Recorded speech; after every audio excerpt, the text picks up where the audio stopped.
અત્યારે અમે આ સલંગ 3 વર્ષથી એ માટે બ્લડ ડોનેશન કેમ્પ યોજીએ છીએ કે આપણા ગામડાના જે દર્દીઓ છે કે જે બચારા જાય છે જ્યાં અટવાઈ જાય છે તેમને બ્લડ મળતું નથી, તો અમે બધાને જ બ્લડ પહોંચાડી શકીએ, અવેલેબલ કરાવી શકીએ એ હેતુથી અમે આ સલંગ 3જા વર્ષે બ્લડ કેમ્પ યોજ્યો છે. અહીંયા બધા જ હિન્દુ મુસ્લિમ સાથ સહકાર આપીને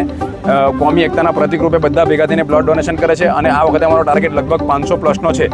કોમી એકતાનું એક પ્રતિક છે કે હિન્દુ મુસ્લિમ કોણ છે એને જોડે કોઈ લેવા દેવા નથી હોતી, પણ બ્લડ કોને કયા જીવને બચાવી શકે છે એ હેતુથી અમે લોકોએ આજે આગળ આવીને ડૉક્ટર સાહેબ જોડે સંપર્ક કર્યો અને એમને કીધું કે આજની તારીખે બ્લડ ડોનેશનનું કેમ્પ છે. તો અમે હોંશે બધા શિક્ષક મિત્રો, અમારા કર્મચારીઓ, જે અમારા દવાખાનાના કર્મચારીઓ છે, શિક્ષક મિત્રો છે, તલાટી કર્મચારીઓ છે, એ બધા જ લોકોએ ભેગા થઈને આજે બ્લડ ડોનેશન માટે અમે આગળ આવ્યા છે કે કોઈ